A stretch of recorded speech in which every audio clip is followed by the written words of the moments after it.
Hi there, Tad Hargrave from Marketing for Hippies. I'm here with Shauna Knight. I'm in Fairy Creek, where there is some proposed clear cuts of some old growth forests. And so I want to make this video to ask you to take action on this. This is very urgent. There was just an injunction allowing them to move ahead with it legally anyways.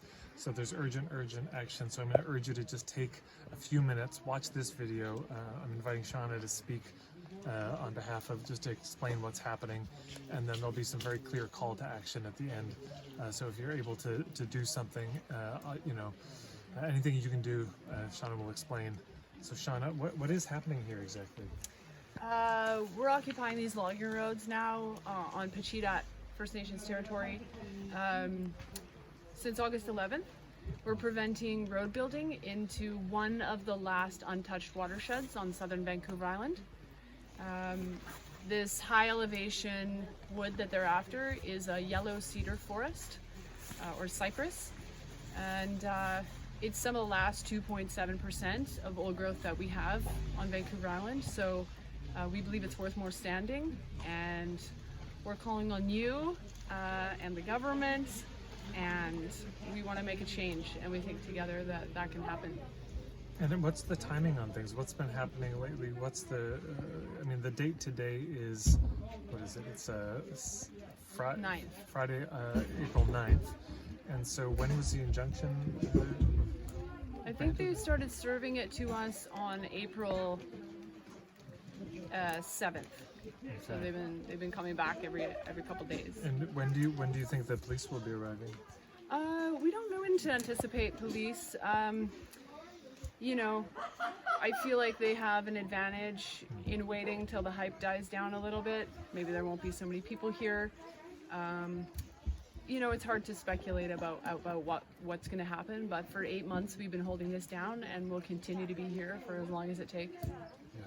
And what's most needed? How can people most help prevent what's happening right now? Right, if you can get out to the front lines here, that's the greatest need at this point.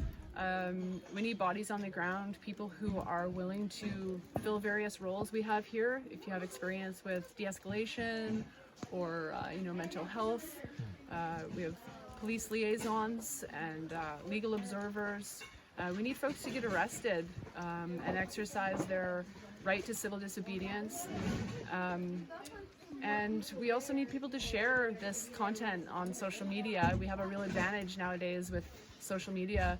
We can, broadcast to quite a large span of group of people. So share, write letters, call John Horgan, call your local MLA. Just put pressure on the government to implement the recommendations of the Old Growth Strategic Review that was released almost in September of 2020. And those implementation, number 6 actually calls for immediate halt to old growth logging until sufficient First Nations consultation can be obtained and sustainable second growth management plan can be put in place. But in terms of preserving this land, so if people come, what can they bring with them physically that would be needed here at the camp? Right, if you can come self-sufficient, ready to throw down for however long you're here, you've got your food and your water, you've got a tarp and some dry clothes. That's what we've been doing out here for 8 months, and people have been tagging on and bringing us supplies and really jumping on board. What kind of supplies do you need? Firewood seems to be useful. Dry firewood's great, which is kind of ironic since there's slash piles everywhere, but it's wet. Cans of gas are always great for the people who don't get to leave much but do a lot of recon in the hills. Any extra supplies you think might be great, like a tarp or, a saw you can spare, or just sort of basic bush stuff. And if people want to donate money, where can they send money to? We've got a Gofundme set up online. You can find a link for that pretty easily. Just search Fairy Creek Blockade on the Gofundme page. Or you can check out our Facebook page, Fairy Creek Blockade. We've got all the information there, and as well as our website, laststandforforests.com. Great, thank you so much. So everyone, please, I hope you'll do something. Again, it's April 9th today. Time moves very quickly in these things. This isn't one of these things, I'll do it next month or the month later, maybe I should do it. If you can make it down, please make it down soon. Bring supplies, send money. $100, $200, $500, $1,000, anything you can do. I would just, this is, as she says, within the last 3% of old growth. They keep taking it. It keeps going. It keeps seeming like it'll be the last one and they're going to leave the rest. But here we are, some of the last 3%. So if you value these old ones standing, if you value what this land is, not just to humans, but all the ones that live here, please, I'm just imploring of you to take a moment right now. Go like the page on Facebook, donate some money on Gofundme, and follow the campaign so you can hear what's going on, and come and visit. And dear God, if you know some people who are young enough to risk arrest, or old enough to come and risk arrest, people who maybe don't have dependents who can be in that position, get a group of people in a car and come down, spend a few days, camp. You'll meet amazing, wonderful people. Bring gifts that you can share with the people here. It's like Burning Man without the Burning Man, and for a good cause. So I hope that we'll get to see you here.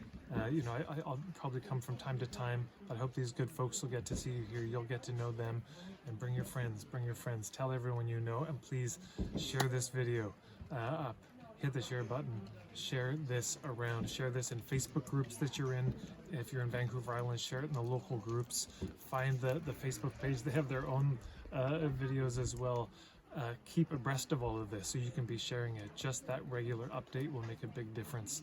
But the biggest difference is not just sharing stuff on social media and the slacktivism, but sending money, bringing physical things, coming and being willing to risk arrest. I hope you'll consider doing this. Thank you so much for watching this, and maybe we'll just give you a little video pan of what we see here. All the amazing signs. Every one of those signs took a lot of work to put up. There's a lot of labor that's gone into this beautiful resistance. So we hope you'll join and be a part of it in whatever way you can. Thanks so much for listening.